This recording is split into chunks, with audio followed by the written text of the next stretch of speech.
Hello, everybody, and welcome to episode number 59 of Office Hours. Number 59. That's a big number. We've been doing this a long time, and it has been a while since I donned the tweed. Don LeTweed is the name of my new Dungeons & Dragons character. Don LeTweed. It's been a while since we did an episode. We've been talking about relationships. We've been hanging out in Feelingstown, which isn't to say that we're going to depart from Feelingstown, but we're going to be talking about game mastering. If by some strange curse, if you are emerging from a cave after 1,000 years in slumber, cast there by a wizard in times long past, and you don't know what Office Hours is, well, let me tell you, my time-traveling friend.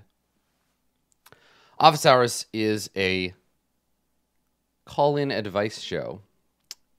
Folks from all over the internet have come and they have submitted their questions to me, and I have chosen for this week 3 questions about game mastering to answer. So that's what I'm going to do today. I'm going to answer those 3 questions. And if you have your own questions for me, for Game Master Adam, you can submit them on my website. Go to www.adam-koble.com.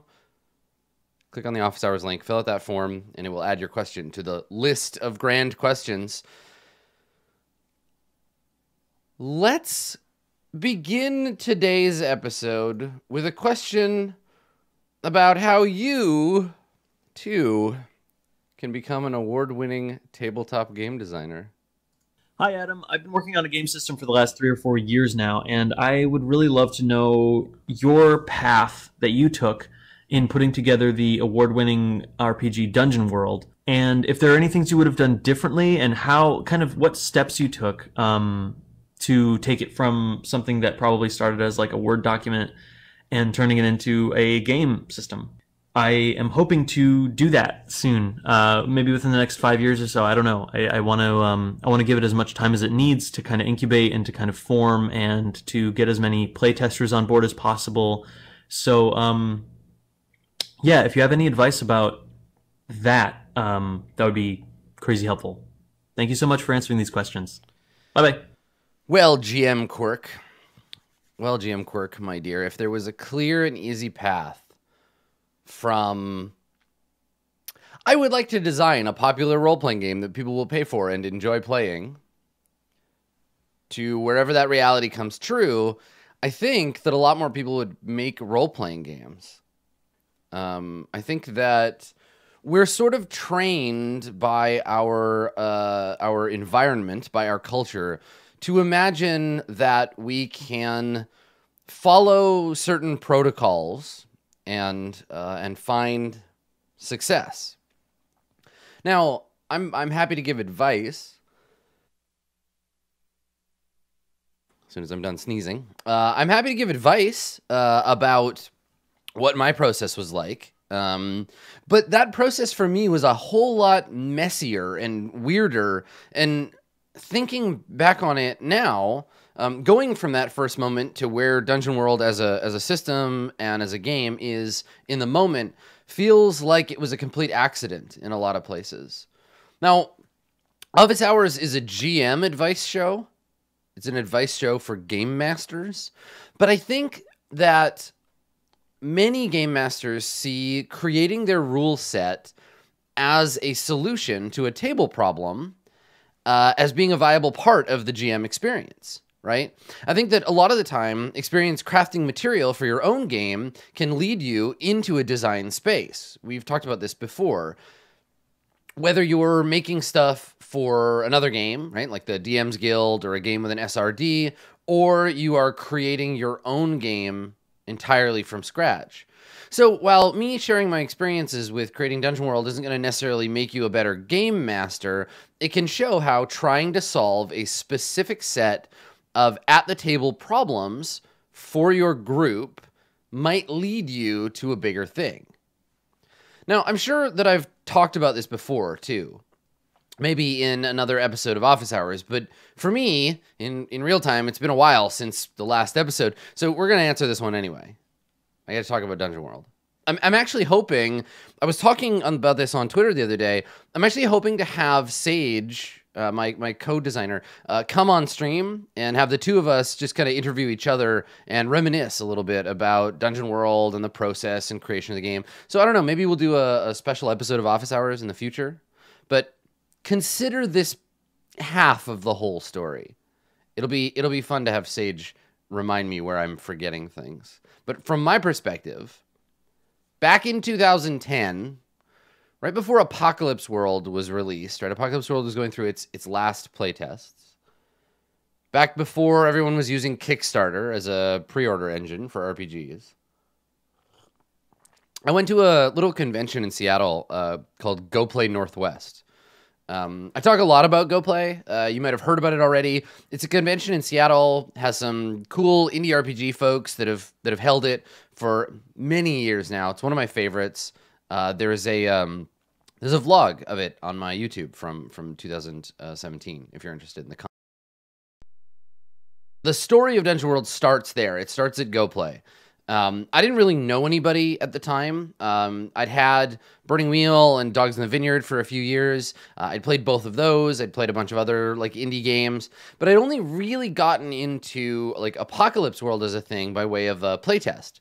And I was like relatively active, semi-active on a forum called Story Games and a frequent poster on RPGNet, but I didn't have a ton of like personal experience playing all these games. So I went to Go Play with my Apocalypse World group at the time, and among whom John Stone Metzger and Avery Alder, two people you probably know from the indie design space. So I went with them. I went with some other people. We played some games, which was cool. And at the con, I played a game with this dude named Sage, who I'd never met before. He ran a game called Old Messiah, which is like a New Mexico Lady Blackbird hack, a kind of Wild West game, which was fun. I also got my hands on a copy of this playtest document thing that Tony Dowler had put together called Apocalypse D&D, which was essentially an alpha mashing Advanced Dungeons and Dragons and Apocalypse World together, right? Putting those two things into one kind of proto game. Now, at home, not only was I playing Apocalypse World with one group, I was playing Advanced Dungeons and Dragons First Edition with another group. And I was thinking about the intersections of those two games, as you do, right? Now, my AD&D group was a bunch of mostly non-RPG players, people who were just getting started in RPGs. They wanted to play like old school D&D, but they didn't want to learn the rules. They just kind of wanted to tell me what their character was doing and have me tell them, okay, roll a D20 and tell me what number you get. I will do all the math and I'll add all that crap up, and I'll tell you, it's hell to GM AD&D that way. It's hell, like absolute hell.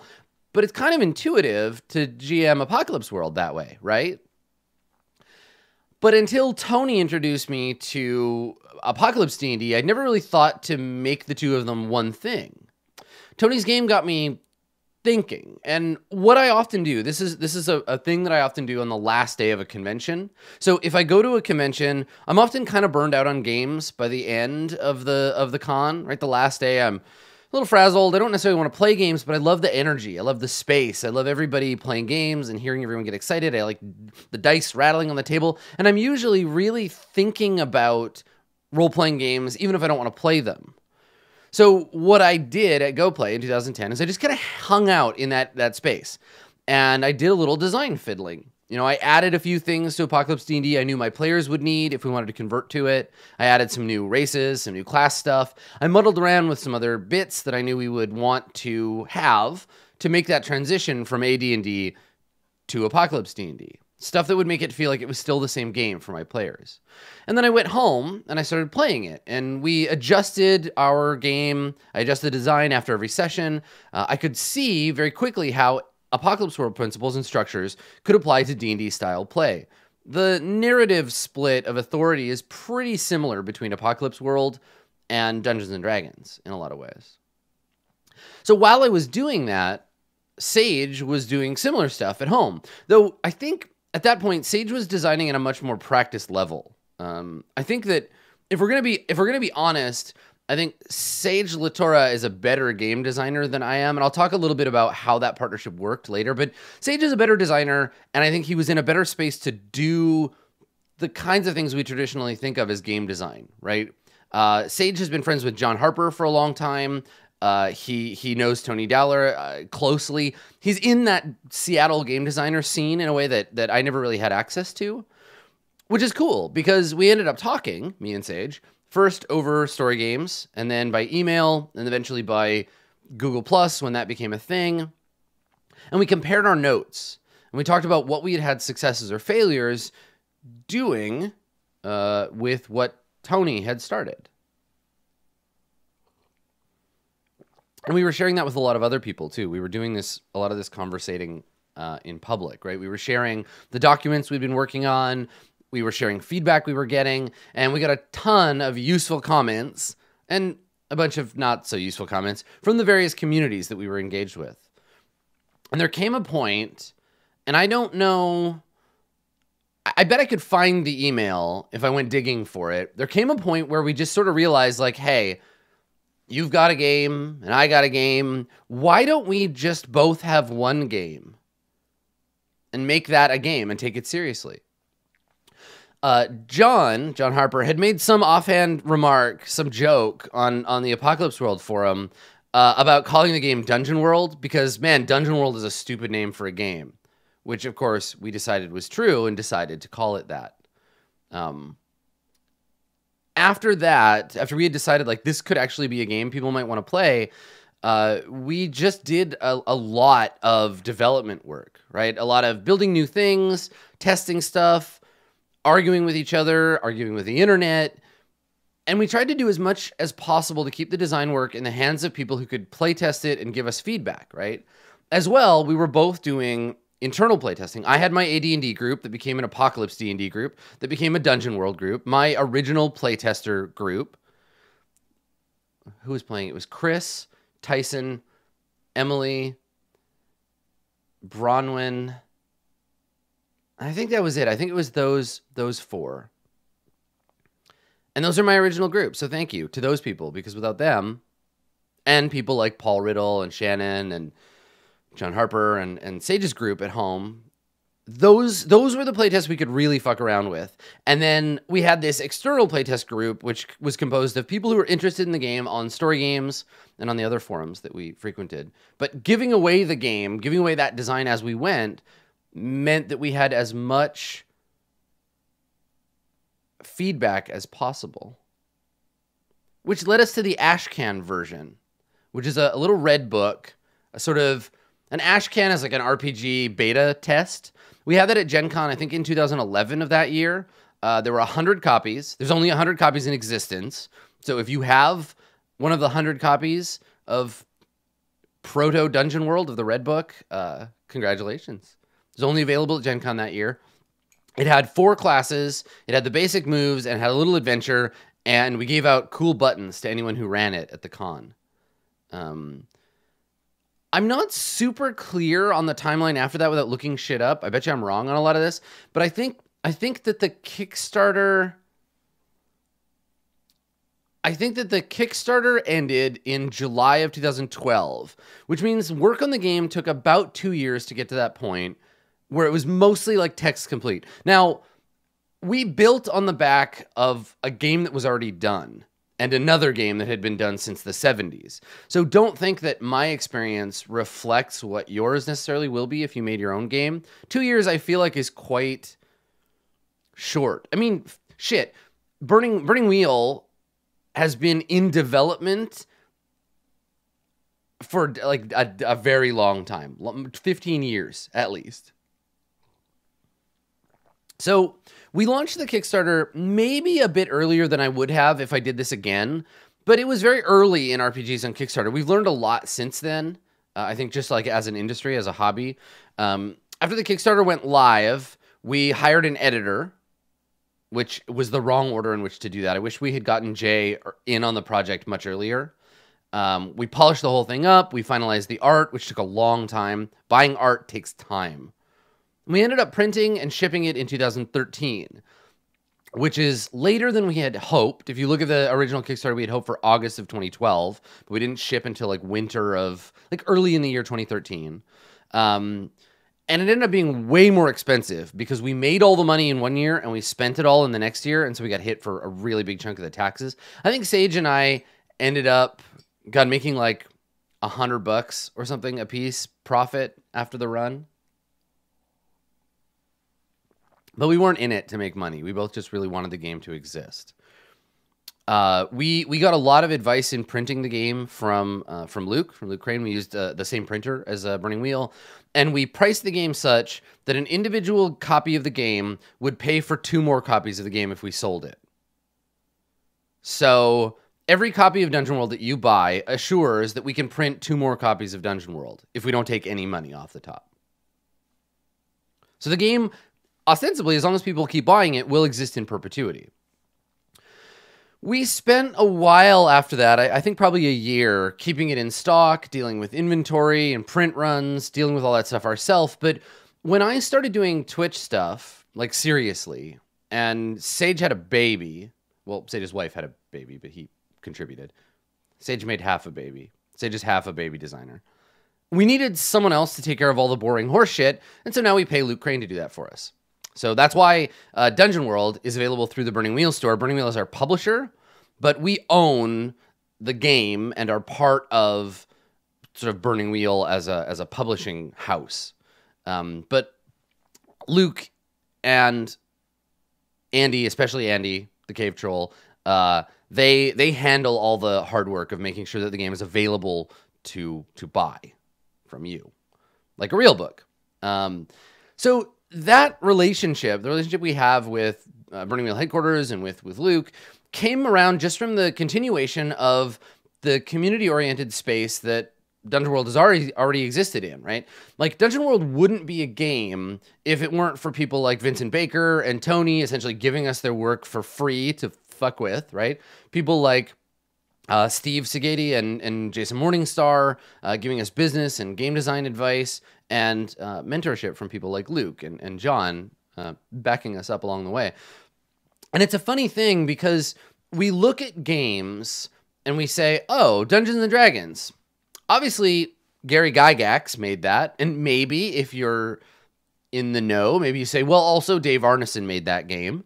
But if you look at a game and its development, there's almost always dozens of people who actually contributed in some way, right? Then there's a deep stratum of other games that were inspiring to the designers that worked on it, right? Like, I'm of the mind that everything that we create is informed by everything else that we love. Like, there'd be no Dungeon World if it weren't for those influences and communities. Not just other role-playing games, but like the records that we listen to and the movies we love. Dungeon World wouldn't have been the same if it weren't for The Sword releasing Warp Riders in August of 2010, right? Dungeon World would be tonally very different if we hadn't had a fairly revelatory conversation about Ghostbusters early on. We made Dungeon World originally because we thought we wanted to solve a problem where we wanted a D&D style game for people who liked Apocalypse World. But we learned very quickly that we were making an Apocalypse World for people who wanted a more narratively free Dungeons and Dragons. A D&D without all of the grids and maps and ephemera of mechanics that made that game up. So once we realized that, everything about the game flowed from that key point, at least for me. If I had to distill down a few key elements, right, a few things that I would give as advice that I learned from developing Dungeon World, this is what they would be. And I bet you if you asked me this tomorrow or in 2 weeks, it'd be a whole other thing. So, 1, if you were designing a game, design that game to solve a problem. Now, I don't mean that the game's characters are problem solvers. I mean that you have a problem or you recognize a problem in role-playing games that a game does not exist to solve, and then make a game to fix that, right? So the problem we perceived was that people wanted the D&D experience, but they found the Player's Handbook and the Dungeon Master's Guide and the Monster Manual like a bit intimidating. And remember, this was a time where the king of D&D wasn't 5e, right? This was when Pathfinder, we were developing this when Pathfinder was how you got into D&D. So our solution was to use Apocalypse World as an engine and then rebuild it to play Dungeons and Dragons. So that was the problem we wanted to solve. Find your problem, build mechanics to solve that problem, and then share those ideas. Share your game with the world. Obscurity will kill you way faster than someone like stealing your ideas, which as game mechanisms, you can't copyright anyway, so like there's no point. Share. Give away free versions, do beta tests, get the game out there into the world so people can see it. This is a combination playtesting effort, right? You're going to get more people playing it, more people giving you feedback. This is useful and helpful, and you cannot make a game without playtesting. But also, it's a marketing tool, right? If you give it away for free, we're still fucking giving away Dungeon World for free. The rules of that game are free, right? Do that. It will help raise you up out of obscurity. The other thing that's going to help is being a part of a community. Being a part of a community. Find other designers, find other people who are interested in what you're interested in, share your ideas, share your energy. I wonder often what Dungeon World would look like had we had Twitch and Roleplay and Critical Role all active as a thing when we were doing this. How would that have changed our community? It still felt to me like we were in a very niche, small space, right? But now this space feels much bigger. And to that end, don't go it alone. Now, this is very personal advice, because I don't know, maybe you're better, you work better on your own. But for me, I am crap at doing design stuff by myself. And if I design it with someone else present, either as a co-designer or even just on stream, shit gets done, right? That's the thing that motivates me. Find what motivates you, whether it's another person to be accountable to or whatever. So find that thing that motivates you, and don't work alone, however that looks. If you're going to make your game a product, if you want to sell your game and you want to do a Kickstarter, do your Kickstarter last. However late you think that you're going to kickstart, wait. Wait longer. Now wait longer than that. Continue to wait. Seriously, if someone discovers your game through Kickstarter, you have so much more work to do than if you have gotten them ready for the Kickstarter in advance. You want everyone to be so hyped that the Kickstarter is an event, right? This is the thing that I learned. I wish that we had known to wait a little longer on Kickstarter. The more finished your game is, the better your Kickstarter is going to do. And don't overdo it on the extras, right? A single reward Kickstarter, right? A Kickstarter where it's like the PDF or the book. PDF, print version of the book, 2 reward levels, delivered well and on time is much better for your brand as a designer and as a publisher of games than one in which you take forever to give all your rewards. Like Sage and I are still finishing Inglorious. And if we had just left it off the Kickstarter altogether, it would have been a supplement instead of a thing that we're taking forever to deliver on the Kickstarter, you know?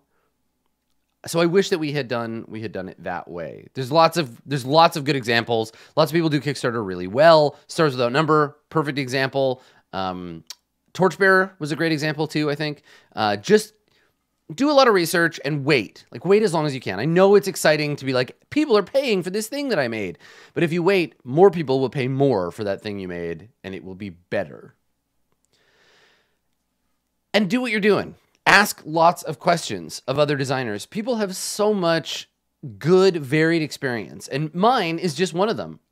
If you ask Kevin Crawford, if you ask Emily Kerr Boss, they're going to tell you different things about how making an RPG works, and you're going to get probably some advice that is the opposite of what I'm telling you, and that's okay.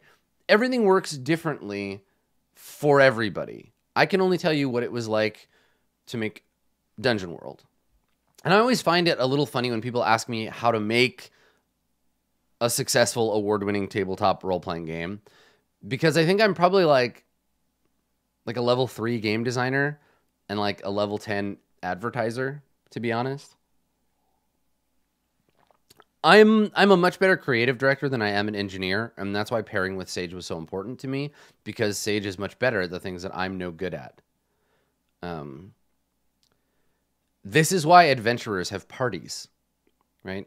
I can make a game feel cool and interesting. I can make you want to play that game. I'm okay at designing mechanisms, but I think Sage at that time was a much better designer. Still probably a better designer than I am, right?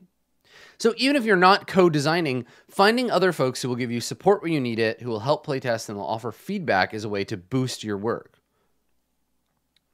No one is an island.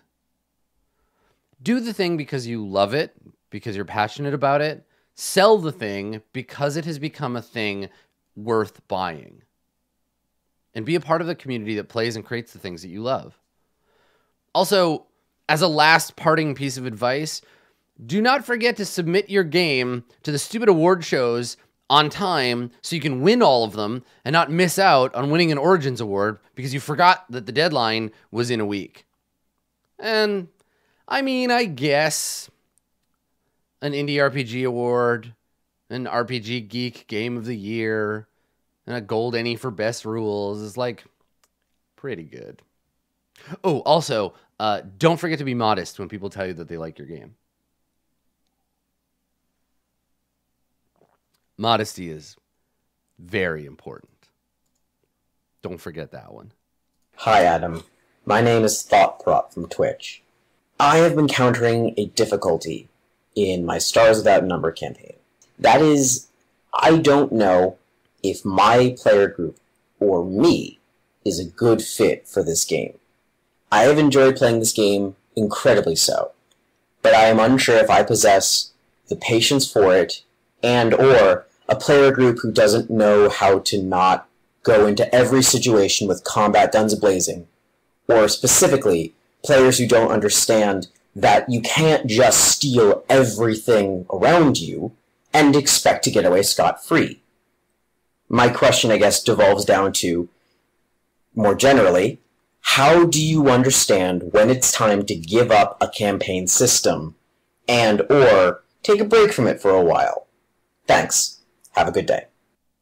Let's answer some actual GMing questions. You know, as much as I was enjoying going on about Dungeon World and how great Dungeon World is and how you should buy Dungeon World, if you go to dungeonworld.com and you buy the game, then it's a good call. You should do that. It's a great game. Available now. Buy Dungeon World. Here we have a common problem, and I would love to see if I can help solve it. The mismatch of game and group is a problem universal. Since time immemorial, we have had this game and this group, and they do not are friends. Some games exacerbate this problem by appearing neutral and not particularly taking a heavy hand mechanically in creating the narrative. However, other games, like, for example, Pendragon, you'll realize, if you're playing Pendragon, you'll probably realize during character creation, or at least in the first session, that this is a game that will either work for you or not. The mechanisms slap you hard across the face right out the gate. And if you like being slapped in the face, this will not be a problem for you, and you will enjoy Pendragon. The OSR, as a discipline of game designs and as a family of games, has a kind of structural laissez-faire approach when it comes to the rules. The rules of Stars Without Number as an OSR game are not there to guide play in the ways we might expect from other games. They are merely a conflict resolution system backed by tools to adjudicate systems in which the rules are not present. As a result, little to none of the social expectation at the table is managed by the rules of the game. For good or for ill, OSR-style games have a tendency to rely much more heavily on a group that's already in sync in terms of its playstyle, or at least able to get their individual desires and playstyles into sync. And what I'm hearing is that you and your group, ThoughtProt, have different agendas for this Stars Without Number campaign. You're doing it right and they're doing it wrong, right? Well, no. I think the way that you want them to play and the way that they want to play are both valid approaches to Stars Without Number. A lot of the time this happens, GMs will submit questions and they will say, my group is doing it wrong. And I often have to say, well, if 4 out of the 5 of you are doing it wrong, maybe you're the... Well, we'll get to that. For example, a game in which serious consequences occur when you break the law or violate social norms or otherwise behave like a filthy murder hobo is a valid way to play Stars Without Number.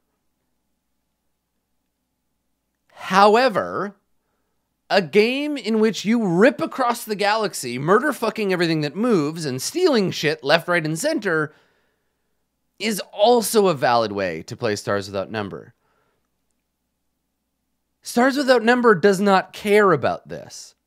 Stars Without Number provides merely combat resolution mechanisms, and as you've learned, fairly lethal ones, and an XP system that rewards the achievement of goals, but is agnostic as to what those goals might be.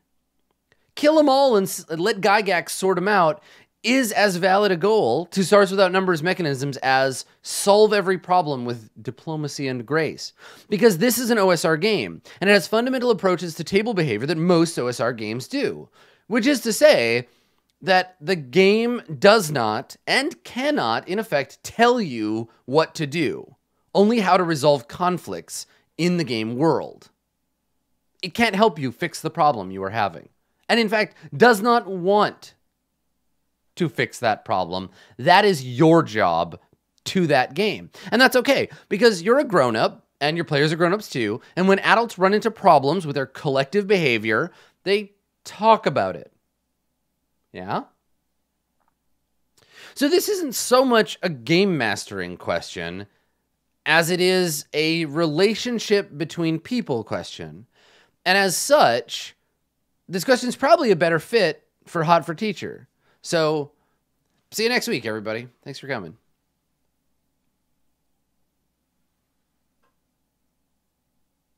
I mean, okay, we're here already, so I might as well, I guess.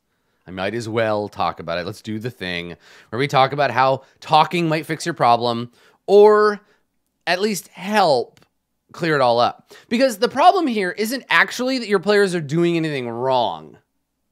Now, I know it might sting to hear that, but they're not violating the rules of the game, and nothing in Stars Without Number says you can't just fuck about and be a gun bunny all day if you want to. Then again, neither are you doing anything wrong. Wanting a serious, grounded in consequences universe where shooting a random dude in the street means being on the run for the rest of your natural life fits perfectly into Stars Without Number as well.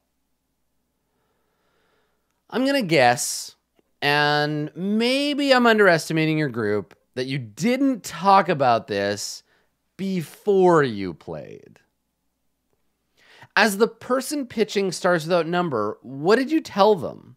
Did you say, oh, it's a game that gives you a huge sandbox world to explore, and it's a simple system, so you're going to pick it up fast, and hey, you get your own spaceship? Or did you say, in this universe, if you start shit, the consequences will align more with what I think of when I think of the real world than the world of D&D, where murder is the first and best solution to all the problems? You probably did not say that to your group. Or maybe you did, and they were like, that's cool, but then actually in play, when you put, thunder guns in their hands, they were all like, pew, pew, pew, let's kill everybody, let's take their stuff, and hey, do whatever we want. Yeah, we're PCs. Fuck you. Because sometimes, giving a PC a gun makes them go a little bananas. Either way, here you are with conflicting game desires. My suggestion, before you abandon or take a break from the game, is talk about it with your players.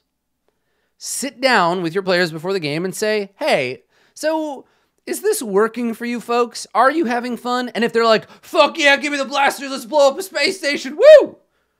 You can say, okay, well, it's not really working for me. It might be they don't even realize that there is a problem. It might be they're having a fucking riot. And in that case, you might ask one of them to GM instead. And I don't know, either take a break or hoist the black flag yourself and start killing some NPCs. The point here is that observing and pointing out the disparity is the place to start. And you can talk about it and see if the group is able to change. They might be interested in trying things a different way than just straight up killing sprees, but maybe they don't know any better until you talk to them about it. I think this happens in relationships where we assume if someone is doing us wrong, that they know better, they know they shouldn't be doing it, but they're doing it anyway, right? Like, if you're in a relationship with someone and you don't like being hugged, and they hug you all the time, you might think, you know, they probably know I don't like being hugged, but they're hugging me anyway, and this is weird, and I don't know how to tell them to stop because they know they shouldn't be doing it. But there's a good chance that they're just operating on the predetermined social parameters of their life, and they're hugging you as a way to show affection because that's what they think is that they're doing. So your group, by murder fucking their way across the universe, might be attempting to show that they are enjoying the game that they are playing with you, and they just don't know any better. So tell them, yo, stop hugging me and stop murdering my NPCs.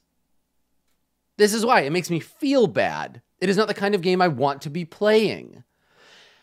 Either you'll come to a compromise where they will change their style of play, or you will change yours, or you will not. And if you get there, it might be time to say, you know what, thank you everybody for trying, but I'm not really into doing D&D in space. This may not be the correct group and game and GM and like this just, the puzzle's not going to fit together. My parts and your parts, this isn't going to happen. Because honestly, that might be the best way out. Because like in any relationship, if one party has to spend the relationship pretending they're happy with something they're not happy with, that is fucked up and nobody should feel okay about that.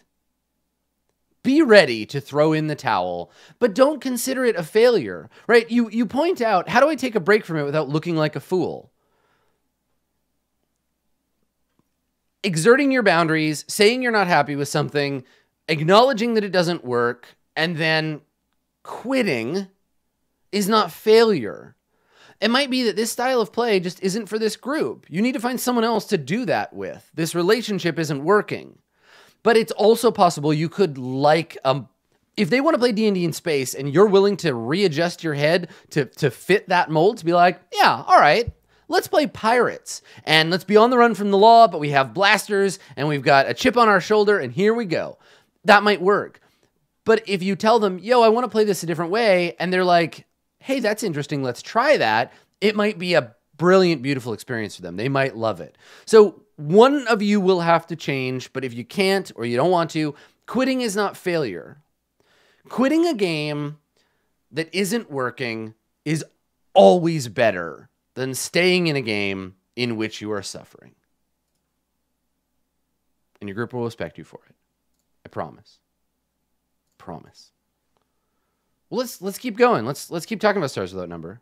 Hey Adam, I'm running a Stars Without Number campaign for my friends, and I was wondering, how did you take the information that the game gave you, through its world generation and faction turns, and turn those into interesting jobs that kept the player's attention, and how did those jobs eventually become these amazing, robust story arcs? Thank you for your time. So Kynan K knows the secret. Kynan K knows the secret of how to get on office hours. Ask a question, be concise, compliment me. Tell me I'm good. It's all I ever want. I'm just kidding. No, I'm not. I live for your praise. So Kynan is asking about a specific thing, but I'm also going to talk about, and I'm going to talk about that. I'm going to talk about the faction turn. I'm going to talk about tags. I'm going to talk about Stars Without Number and GMing it. But I also want to answer it more generally because I think this is also a question about interpreting chaos into meaningful narrative, which is one of the core functions of being a game master.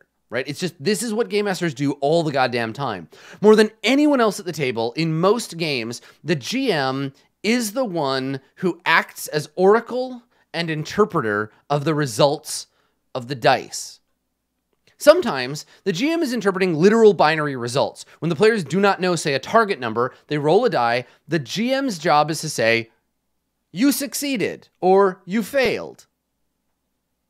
That's an interpretation of the results. That's a form of this, right?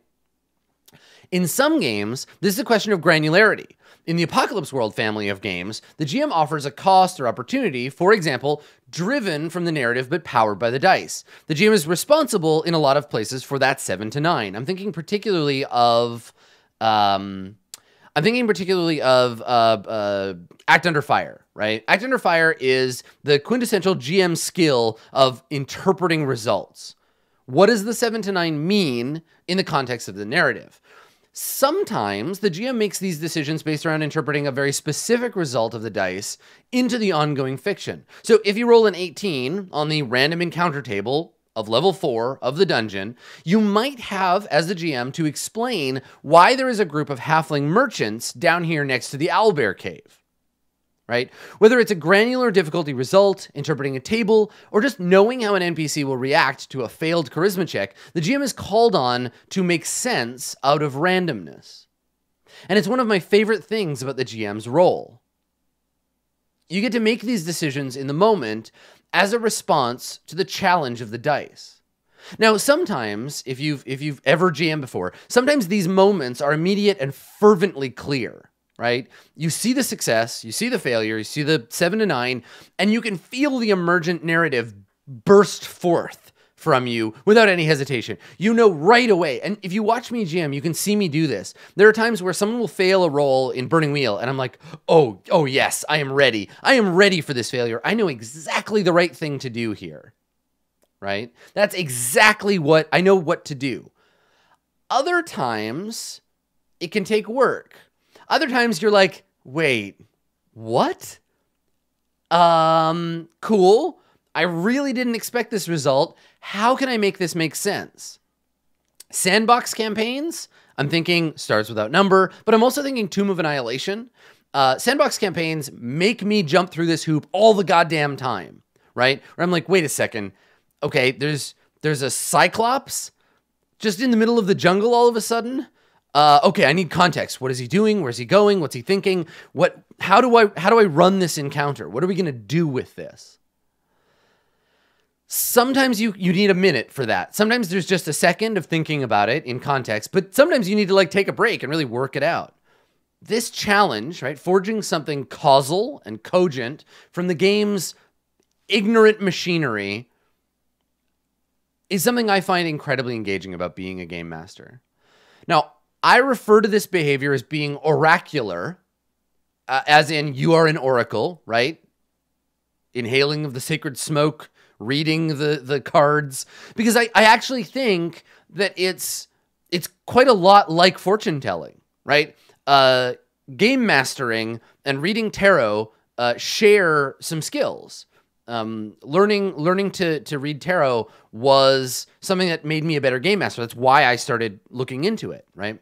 So in tarot, the cards present to us elements of a story. A deck of cards is as much a random table as a actual table you were rolling dice on. They give us elements of a story, and it's up to us to use context and flow, right? Pattern recognition to create that narrative. If someone lays out a 3 of Wands, a Hanged Man, and a 10 of Cups, we're not looking at 3 separate things.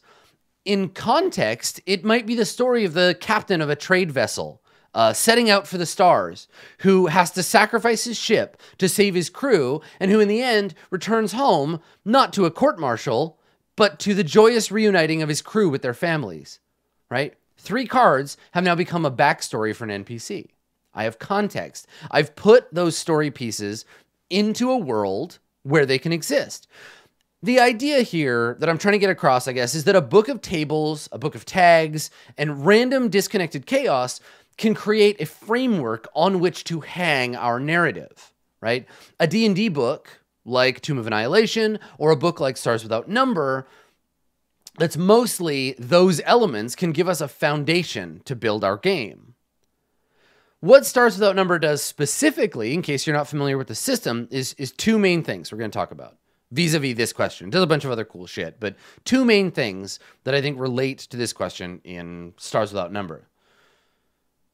The first is that the game generates a randomly essentially random set of planets that make up a sector that serves as the physical setting for the game. Stars Without Number doesn't say, this is Shadowdale, it's where Elminster lives, this is Waterdeep, it's where Kelvin Blackstaff lives, this is Undermountain, this is Cormyr, these are, it doesn't give you that. It says, here are tags. Here are planet size, here is population. Here are conditions, qualities, and civilizations. Here's tech level. Here are problems, right? Here are adventure hooks. Here are a few places, people, and things that might show up on these planets. Randomly generate them. It's a potpourri. It's a bag you shake and tumble out a universe. And when you're done going through that process, you'll have 20 or so worlds with loads of interesting shit to do on each world, but have no connection to one another. They're separate and created independently. Within this context, knowing that Elohaba is a desert world with a buried AI doesn't mean much next to Chakravanti, which is a planet ruled by cyber communism that has an uprising of religious fundamentalists. We don't know, they have nothing in common with each other except they happen to be in the same space. Each thing requires the PC to go to those places and experience those events. What world creation gives you is a static moment in time. A frozen image of what the universe looks like, utterly devoid of action. This is a 0 Kelvin universe. Now, every setting is the same. The Tal'Darai campaign setting, the Forgotten Realms, Dragonlance, any setting book like that you buy is a snapshot of unmoving objects. Without action, without inciting events and movement forward through play, the building of a sector in Stars Without Number has no real life.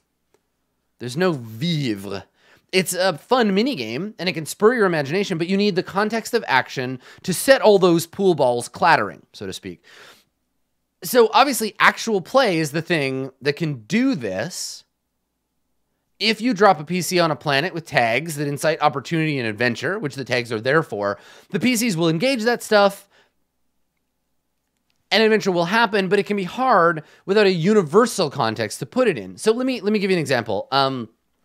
If the PCs go to a planet, and the planet lists an NPC on that world who is a scummy real estate developer with an opportunity, if that world has a limited amount of living space at a premium, you can probably do an adventure around that, but it's limited to that world. It's an adventure in that moment. The narrative window is very small, right? It's going to be cool and fun, but it's not tied to anything else. Imagine Cloud City with no empire. Imagine Cloud City with no rebellion. Cloud City with no Star Wars. It's still cool, right? There's still Lando and Lobot. There's still the Bespin mines. There's still Tabana gas. There's all that stuff. But there's no larger context. You've created momentum and a narrative, but it's a short story. If you want to make a campaign, you need to tie that scummy real estate developer to the rest of the universe.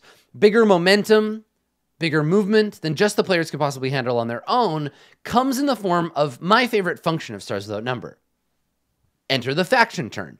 The faction turn is this diplomacy-esque sector control solitaire board game that comes with and influences your Stars Without Number game. In it, you create a handful of large, medium, and small factions. You give them agendas, you give them homeworlds, you give them implements to do damage, and you set them against each other. And you do this because the game world is full of corporations, religions, governments, and other large-scale forces that the game wants to model in a non-static way, right? It's one thing to say, the Zentarum exist. Their headquarters are Zentil Keep. They worship Bane. They might dislike the Harpers, right? You can tell us about them, but the Zentarum do not move on any large scale. In effect, the game gives you, Stars Without Number gives you background radiation for the world at large. It gives movement to a static world on a scale that can change things for the PCs. I would love to see a living Forgotten Realms in which the Emerald Enclave, the Harpers, the Zentarum, the Silver Gauntlet, all of that bullshit are factions in a larger faction turn. So you could say, oh, look at this. It looks like Flan has fallen to the Zentarum. The idea here is that if the players visit Planet Douchebag in February of 3202, before the coming of the Incorpulation engine, when they return in March, everyone will be a cyborg slave. Not just because the GM decided that was the case, but because the Incorpulation engine used stats and dice and rolls and created a mechanical reason to have seized control. The world is a finite, realistic-feeling thing, bound by rules too large for the players to see directly, but whose ripples are real, and who give the game a sense of actuality that I would say most RPGs lack. So, how do we use these two things to make for good narrative? Take the elements of the tags you're given by the game when you create your section and stir them up with the faction turn. Look for places that will be fought over, fought with, and would matter in the setting, and set factions against each other to fight for them. Make everyone in your world tied in some way, positive or negative, to the factions. Either a direct employee or agent, someone whose life was ruined by a faction, or just a fan or a member of a community that's overseen by that faction. I am not an American. I am not religious. But my culture is affected by the Catholic Church, or by ISIS, or by the American government, right?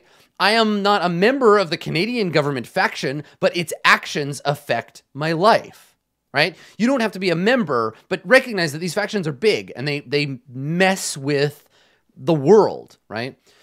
Tie that sleazy real estate developer to a larger terraforming corporation, right? But also make him a member of the evangelical religion that has started spreading on his planet.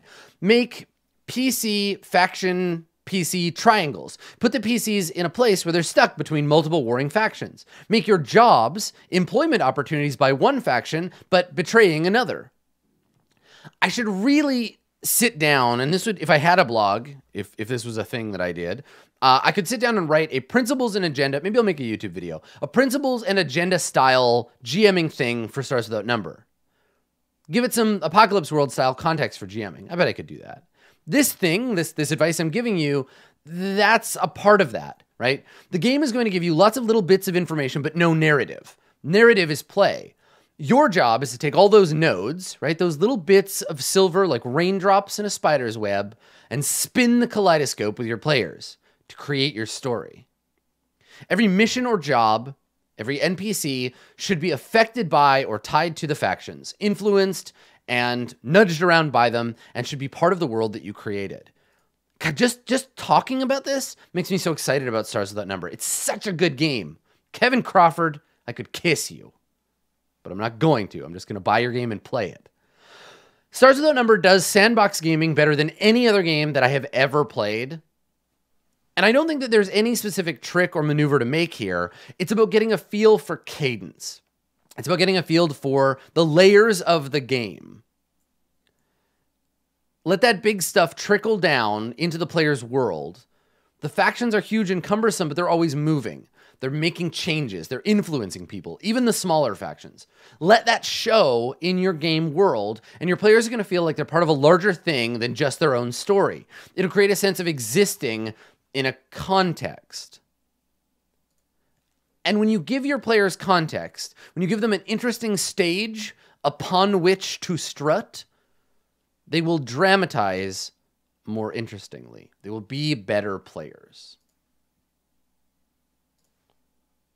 This has been episode number 59 of Office Hours. Thank you so much for coming, everybody. I hope that even if you're not playing Stars Without Number, even if you are not designing your own game, I hope that you check out Stars Without Number. You think about running a Star Wars style, or a Babylon 5 style, or a Star Trek style, or some wholly other thing using the system, because it's fucking great. Definitely check it out. I also hope that you submit your own questions. I hope that if you are a GM, if you are thinking about becoming a GM, I hope you go to www.adam-cole.com and you submit a question through the form that you find there. I will answer them in due time. We got a bit of a backlog, but I'm working through them. We're back doing this jam. So thank you so much for coming, everybody. We will see you next time for more office hours. Have a good one.